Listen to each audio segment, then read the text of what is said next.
नमस्कार, मैं हूं आपके साथ प्रियंका राय। स्वागत है आपका हमारे स्पेशल शो खबर तो खास है में। आज खबर तो खास है में हम आपको मिलवाएंगे बाड़मेर की स्नेक गर्ल से, दिखाएंगे श्री गंगानगर की रानी की कहानी, बताएंगे लव एट फर्स्ट साइट वाली स्टोरी। साथ ही बात होगी कि आखिर कैसे छोटी सी पहल बनी बड़ी प्रेरणा, और सबसे खास तनोट बॉर्डर पर वाघा बॉर्डर वाला नजारा भी दिखाएंगे। तो चलिए शुरू करते हैं खबर तो खास है का सफर।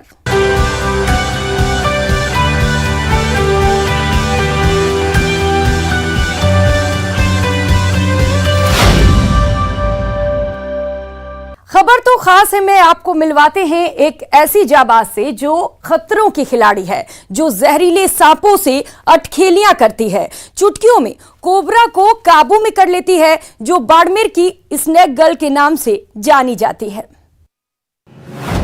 बाड़मेर की बहादुर बिटिया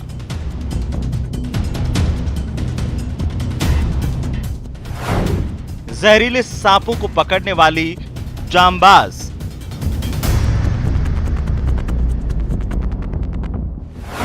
ना कोबरा से डर, ना रसेल वाइपर की परवाह।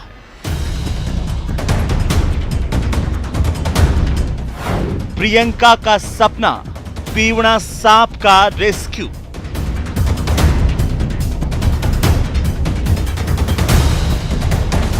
मिलिए राजस्थान की स्नेक गर्ल से, जिस कोबरा को देखते ही लोग थर थर कांपने लगते हैं, हलक में सांस अटक जाती है और डर के मारे अपनी जान बचाने के लिए बदहवास होकर भागने लगते हैं। उस जहरीले कोबरा से अटखेलियां करती है बाड़मेर की वो बहादुर बिटिया, जिसका नाम है प्रियंका चौधरी। राजस्थान की स्नेक गर्ल प्रियंका चंद सेकंड में जहरीले सांपों को पकड़ लेती है। अब तक प्रियंका सैकड़ों सांपों को रेस्क्यू कर चुकी है। Cobra, Russell viper, 100 scales viper, Sindh का रेत पकड़ चुकी हैं।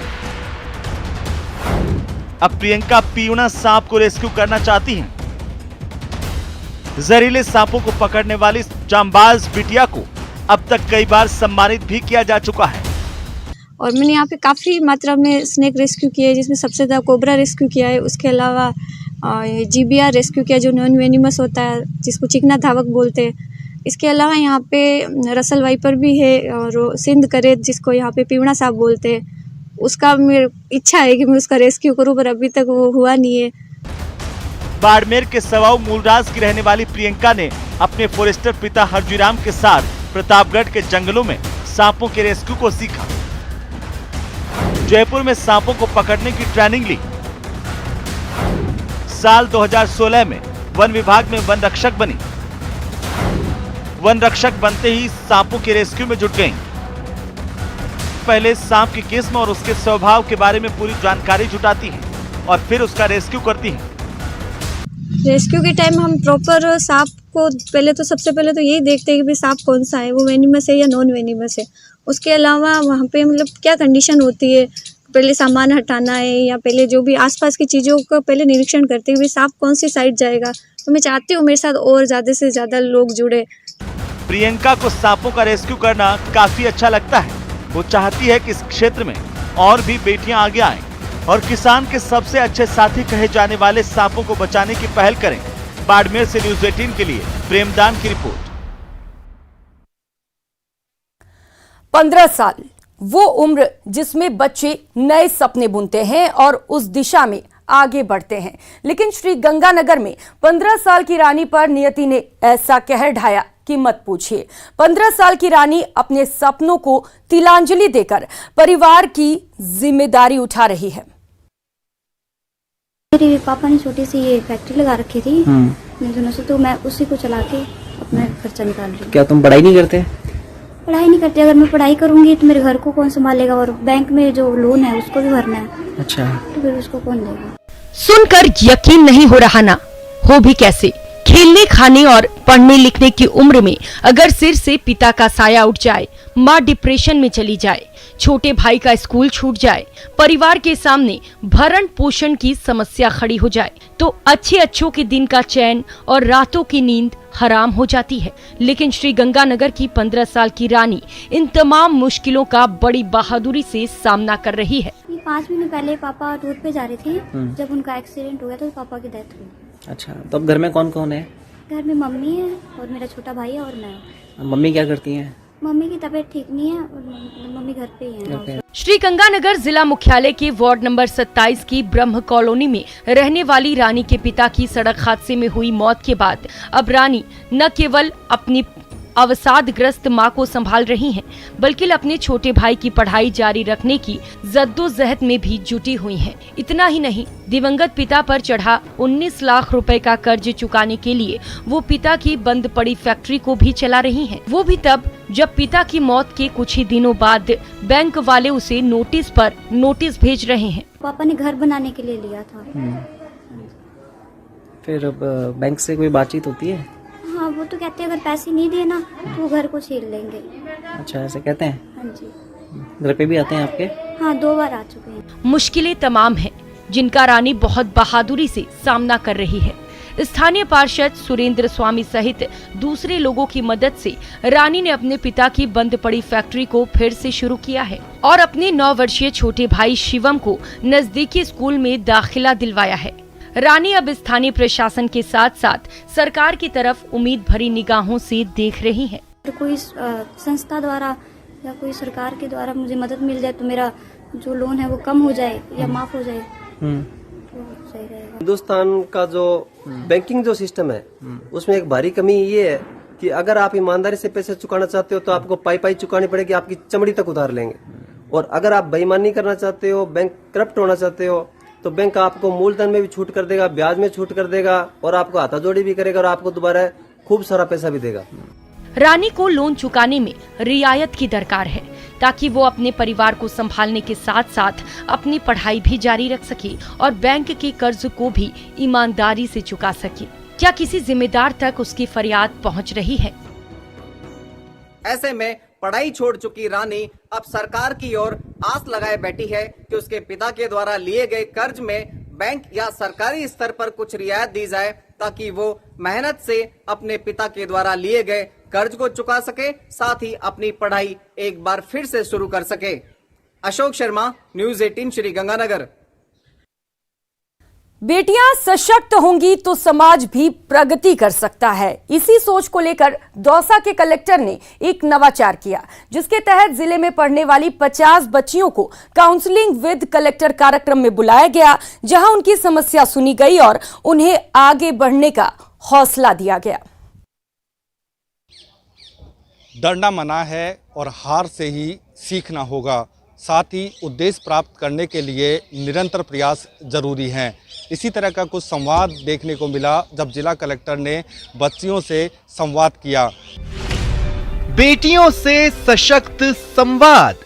पहली बात तो इतने लार्ज नंबर में बेटियां आई, उनसे मिलके बड़ा अच्छा लगा और मुझे लगता है ये कलेक्ट्रेट जैसे कार्यालय में आके आई थिंक अपने आप में ही एक हौसला अफजाई है इन बच्चों के लिए। और जिस तरह के सवाल इन्होंने पूछे, इनकी प्रॉब्लम्स भी सामने आई और जो कुछ मेन इश्यूज हैं हेल्थ हाइजीन वो जो इन्होंने हाईलाइट किए, तो I am sure district administration को उससे काफ़ी फ़ायदा मिलेगा। काउंसलिंग बाय कलेक्टर कार्यक्रम। कॉन्फिडेंस बिल्डिंग, एक गर्ल चाइल्ड की एम्पावरमेंट के प्रति हम क्या काम कर सकते हैं उसका एक शुरुआत किया है और इसी के साथ हम कुछ और स्टेप्स आगे धीरे धीरे लेंगे जिनके ऊपर हम लोग एजुकेशन विभाग के साथ बैठ के प्लान कर रहे हैं। 5वीं कक्षा की नव्या बनी एक दिन की कलेक्टर। मैंने ये पूछा था कि what do you think about girls, और सर ने बहुत ही अच्छा रिप्लाई दिया था कि वो गर्ल्स इज वेरी ब्यूटीफुल। एक प्यारी सी बच्ची के क्यूट से सवाल ने दौसा कलेक्टर कमरुल जमा चौधरी के काउंसलिंग बाय कलेक्टर कार्यक्रम को 4 चांद लगा दिए और नव्या को कलेक्टर साहब ने एक दिन के लिए जिले का कलेक्टर बनाकर सम्मानित किया। दौसा में बेटियों को सशक्त बनाने की अभिनव पहल के तहत 50 से अधिक विभिन्न स्कूलों की बालिकाएं शामिल हुईं। इस कार्यक्रम में कक्षा 5वीं से लेकर कक्षा 12वीं तक की बालिकाएं शामिल हुईं। इस दौरान बालिकाओं ने कलेक्टर से संवाद किया। इस संवाद कार्यक्रम में बालिकाओं के सवालों के जवाब देने के लिए खुद कलेक्टर के साथ ही कई और प्रशासनिक अधिकारी मौजूद रहे। मैंने उनको वही ये चीज़ कही कि डर की कोई जगह ज़िंदगी में होनी नहीं चाहिए। मुझे लगता है हम सब ज़िंदगी में कहीं ना कहीं निराश हुए हैं, फेल हुए हैं या कोई एग्ज़ाम में रह गए हैं। तो उस चीज़ को भूल के आगे बढ़ें और फिर डर की कोई जगह बचती नहीं है। दौसा का जिम्मा संभालने के बाद कलेक्टर चौधरी ने एक से एक नवाचार किए, जिसके तहत बच्चियों को सुरक्षित समाज देने के साथ ही उनके मन से डर को भगाना मकसद था। बहुत ज़रूरी है कि बच्चे क्या सोचते हैं सोसाइटी के, लड़के क्या सोचते हैं सोसाइटी के, उसी से हमारा गर्ल चाइल्ड जो है वो सेफ रहेगा, उसी से हमारा माहौल सेफ रहेगा। सबसे पहले बच्चियाँ क्या सोचती हैं, उनको कैसे मोटिवेट किया जा सकता है। कलेक्टर साहब से मिलकर न सिर्फ छात्राएं खुश हैं, बल्कि उनका मनोबल भी बढ़ा है। और मैंने सर से ये पूछा था कि जो एग्ज़ाम के दौरान जो स्ट्रेस आता है स्टूडेंट्स को, उसको कैसे ख़त्म किया जाए। तो सर ने एक अच्छी सी स्ट्रेटेजीज बताई थी। बच्चियों के सवाल का कलेक्टर साहब ने खुद जवाब दिया, तो बाकी अधिकारियों ने भी काउंसलिंग में शामिल छात्राओं का उत्साह बढ़ाया और उनकी समस्याओं को दूर करने का भरोसा दिया। जिला कलेक्टर ने भी बच्चियों को भरोसा दिया है कि जो भी समस्याएं आई हैं उनका समाधान करने के लिए शिक्षा विभाग के अधिकारियों से संपर्क करके प्रत्येक समस्या का समाधान कराया जाएगा, ताकि हमारे ज़िले की बच्चियां पढ़े और आगे बढ़े।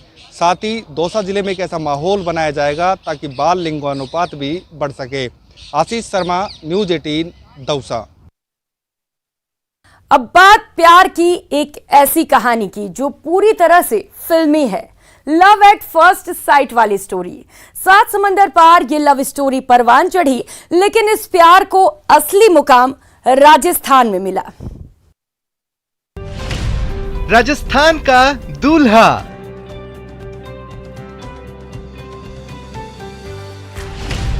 कजाकिस्तान की दुल्हन,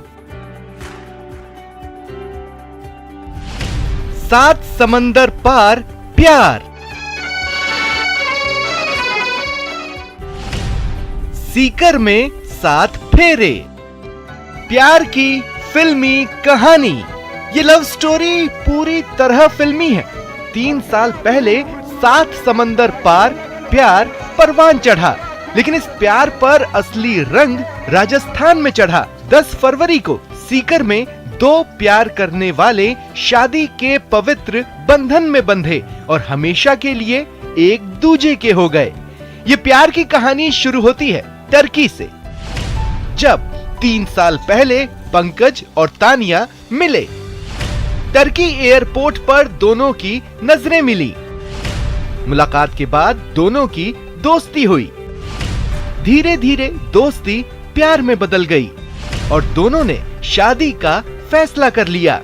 दोनों के परिवार वाले भी रिश्ते को राजी हो गए और फिर वो दिन आया जब कजाकिस्तान की डॉक्टर बिटिया राजस्थान के सीकर की बहू बन गई। जनवरी 2019 के अंदर मैं टर्की के अंदर था। तब मैं वहाँ पे तानिया से मिला। फिर हमने धीरे धीरे बातें स्टार्ट की। मैं इनके पेरेंट्स से मिला। इनके पेरेंट्स बहुत ही अच्छे हैं, बहुत ही अंडरस्टैंडिंग है, तो ठीक है, उनको मैं पसंद आया।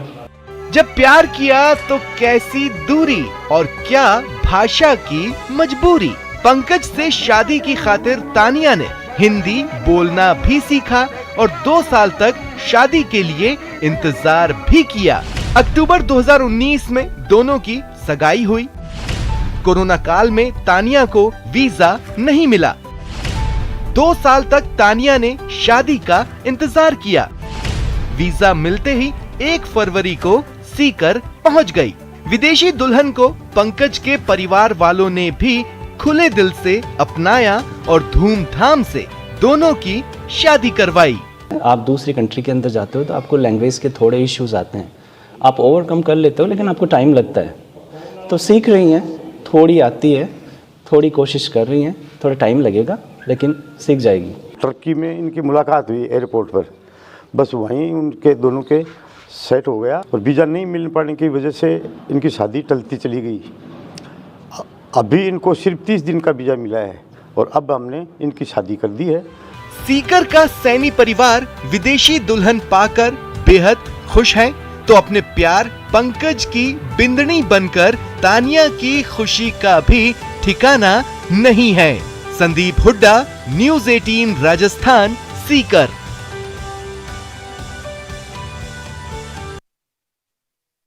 और यहाँ रुकेंगे एक छोटे से ब्रेक के लिए, लौटेंगे फौरन।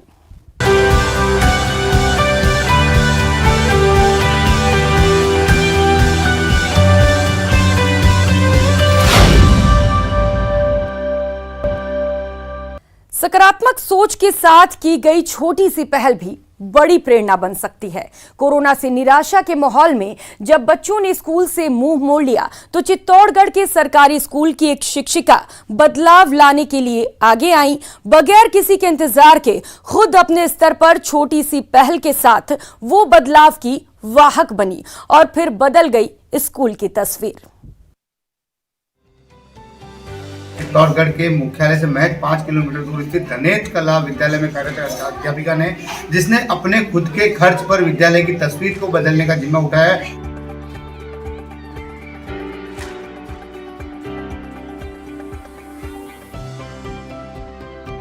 ये तस्वीरें खूबसूरत हैं, ये तस्वीरें बच्चों को आकर्षित करती हैं।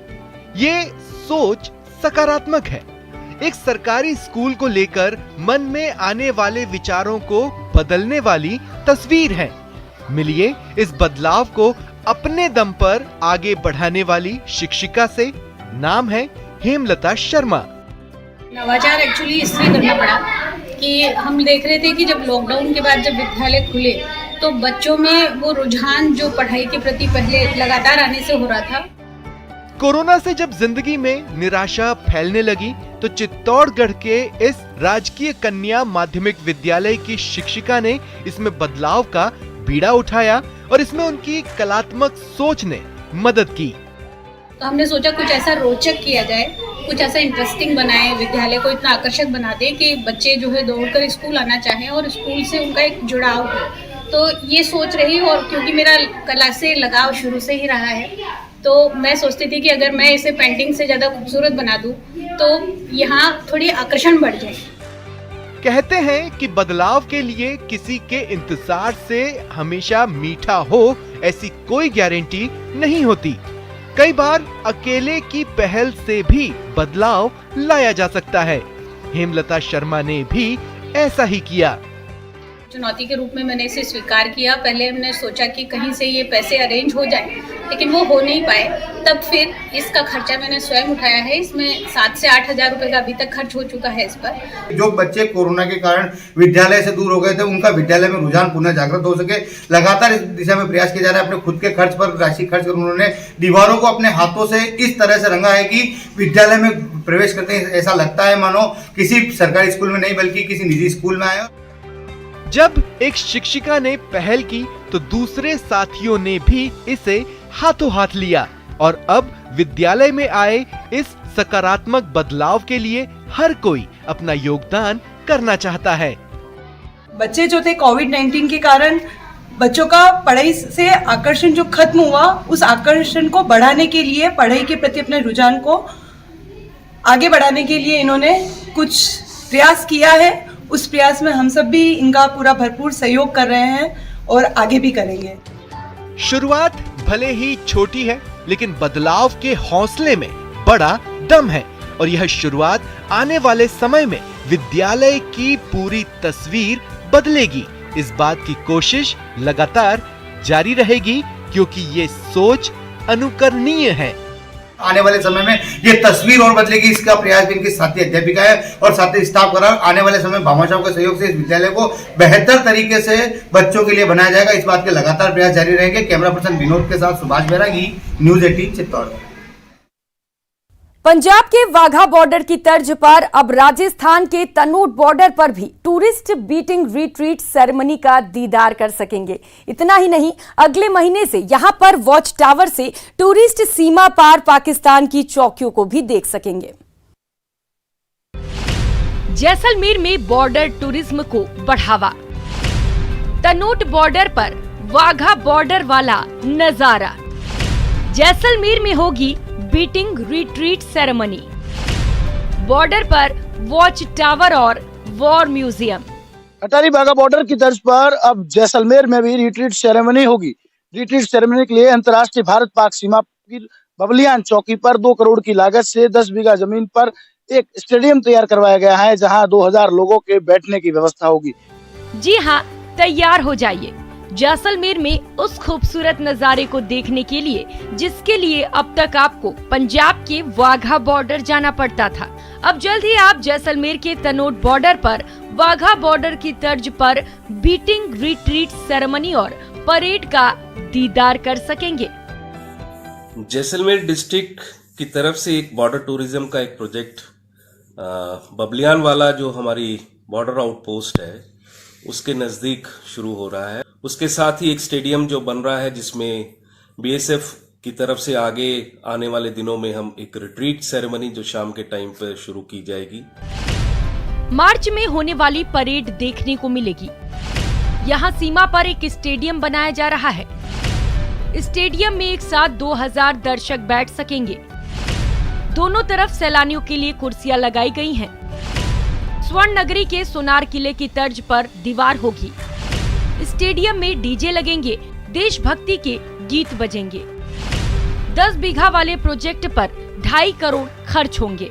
सीमा पर जब बॉर्डर टूरिज्म की ऐसी शानदार तैयारी हो रही है तो सैलानियों का सैलाब उमड़ना तो तय है। ये बॉर्डर विजिट का ये रिट्रीट सेरेमनी का कार्यक्रम वहाँ पे आयोजित करेंगे, तो उस समय रिट्रीट सेरेमनी देखने के बाद जो है वो जब टूरिस्ट वापस जाएगा तो नेचुरली एक रात उसको और जैसलमेर रुकने का मौका मिलेगा। बॉर्डर टूरिज्म को बढ़ावा देने की दृष्टि से नीति आयोग से हमें ये प्रस्ताव बना करके भेजा गया था पहले, तो उसका पैसा लगभग 1 करोड़ 80 लाख के करीब प्राप्त हुआ और उसके तहत ये बॉर्डर टूरिज्म को और अधिक विकसित करने के लिए, बढ़ावा देने के लिए, टूरिस्ट को आकर्षित करने के लिए एक प्रोजेक्ट वहाँ पर मंजूर हुआ है। जैसलमेर जिला एस्पिरेशनल डिस्ट्रिक्ट भी है, इसलिए नीति आयोग से पैसा हमारे को प्राप्त हुआ है। जैसलमेर में सीमा पर आने वाले सैलानी बीटिंग रिट्रीट सेरेमनी के साथ साथ सीमा पार का नजारा भी देख सकेंगे। सैलानी यहाँ पर 31 फीट ऊंचे वॉच टावर से सीमा पार देख सकेंगे। वॉच टावर से पाकिस्तान की चौकियां देख सकेंगे। स्टेडियम के सामने एक म्यूजियम बनाया जा रहा है। इस म्यूजियम में बीएसएफ के इतिहास के साथ साथ 1965 और 1971 के वॉर की वीर गाथा दर्शाई जाएगी। म्यूजियम में हथियारों की प्रदर्शनी भी लगाई जाएगी। जाहिर है जैसलमेर में बॉर्डर टूरिज्म शुरू होने से पर्यटन व्यवसाय को बड़ा मुनाफा होगा, जिसे लेकर कारोबारी भी खासे खुश नजर आ रहे हैं। बॉर्डर टूरिज्म से फायदा है, बॉर्डर टूरिज्म से रोजगार बढ़ेगा, बॉर्डर टूरिज्म से स्टे बढ़ेगा और सबसे बड़ी बात जैसलमेर का पूरे देश में नाम होगा, क्योंकि गिनी चुनी जगह है जहाँ पर जो है रिट्रीट सेरेमनी होती है। तो अब की बार आप जैसलमेर आएं तो यहाँ तनोट बॉर्डर पर वाघा बॉर्डर वाला खूबसूरत नजारे का दीदार करने जरूर जाएं। अब बड़े पर्यटन में अब 4 चांद लगेंगे, क्योंकि पर्यटन स्थल के रूप में डेवलप हुआ ये बॉर्डर टूरिज्म कहीं ना कहीं एक दिन पर्यटकों को अधिक जैसलमेर में रोकेगा और जैसलमेर में जब वो एक दिन अधिक व्यतीत करेंगे तो यहाँ के पर्यटन व्यवसायियों को प्रत्यक्ष व अप्रत्यक्ष रूप से काफी मुनाफा होगा। श्रीकांत व्यास, न्यूज़ 18 जैसलमेर। इस खास पेशकश में फिलहाल इतना ही। मुझे दीजिए इजाजत। नमस्कार।